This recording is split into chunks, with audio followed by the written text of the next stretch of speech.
मोदी जी, पूछता है Bharat, nation wants to know, आप इतने रिलैक्स्ड कैसे रहते हैं? अभी आपको कोई मिले इतने चुनाव के गर्मी के बीच में, और आपकी शेड्यूल 2014 से ज़्यादा है, 2019 से ज़्यादा है। 2014 में जब इंटरव्यू की थी आपकी, मैंने 9 मई को ही की थी 2014 को, और तब आपका गला भी बैठ गया था। इस बार गला भी आपने, you are looking very fresh, very relaxed. तो अगर टीवी पर लोग मुझे न देखते हैं और आज जिस रूप में आप मुझे देखते हैं तो मानते ही नहीं कि मैं मेहनत कर रहा हूँ।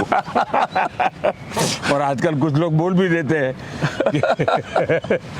लेकिन जी, शायद 2014 में और 2019 से बजाय जी, एक अलग ही माहौल है चुनाव में, और उसका एक स्वाभाविक परिणाम मेरे मन पर भी होता है। मैं भी इंसान हूँ आखिर।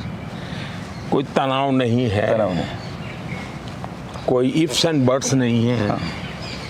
कोई दुविधा नहीं है। और मैं गुजरात में इतने साल रहा, लेकिन मैंने ऐसे चुनाव नहीं देखे। मैं सब चुनाव जीतता था, 2/3 बहुमत से जीतता था, लेकिन इतना, और इसलिए मैं कह रहा हूँ कि चुनाव मोदी निमित्त है जी, भारतीय जनता पार्टी की एक व्यवस्था है।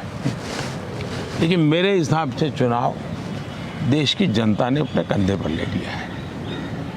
और एक प्रकार से मैं जो कहता हूँ, मैं जाके कहता हूँ भाई मैं 2 चीज़ के लिए आया हूँ। एक, 10 साल देश को आगे बढ़ाने में आपने जो योगदान किया, तो मैं आपका धन्यवाद करता हूँ, देश आपने आगे बढ़ाया है।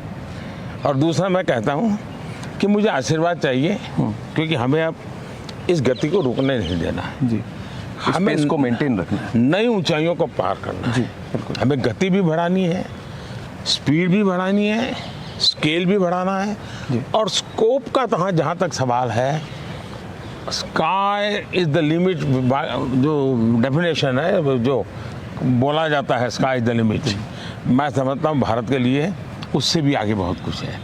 हाँ। बहुत बढ़िया। लोग मुझे इस बात पे जज नहीं करते थे कि हुआ या नहीं हुआ, पूरा हुआ या आधा हुआ, लेकिन ये जज करते थे कि दिशा सही है कि नहीं, प्रयास ईमानदारी से हो रहा है कि नहीं, और मेहनत करने में कोई कमी है क्या जी। और इन सारी कसौटियों पे देश ने कम से कम मुझे पॉजिटिव पाया। 19 में जब मैं गया तो ये अनुभव था जी, 24 में मैं देख रहा हूँ जी, कि मेरी सफलता ही मेरे लिए चुनौती बनती जा रही है।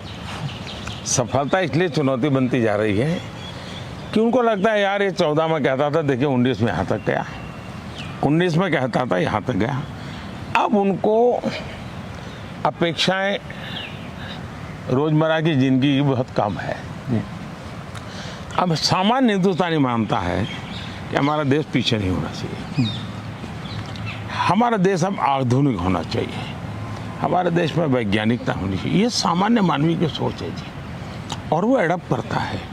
खास करके डिजिटल इंडिया ने जी, उसको अनुभव करवाया है जी, जी, जी, कि ये सब संभव है, हम भी ये कर सकते हैं। जी, सामान्य मानवीय को, वरना टेक्नोलॉजी, घर में घड़ी भी टाइम सेट करना है तो पहले सोचता था कि घड़ी का टाइम सेट, तो बच्चे को बुलाता है, अरे देखो यार वो घड़ी लेट चल रही है, सेल बदलना है। तो आज ऐसा नहीं है एक, और इसलिए मैं समझता हूँ कि ये समय आकांक्षाओं का समय है जी, बहुत बड़ी आकांक्षाओं का समय है, और ये आकांक्षाओं का समय है तो मेरा उत्साह भी और बढ़ गया है। मैं एक व्यक्तिगत सवाल पूछूं जी। इंटरव्यू शुरू करने से पहले?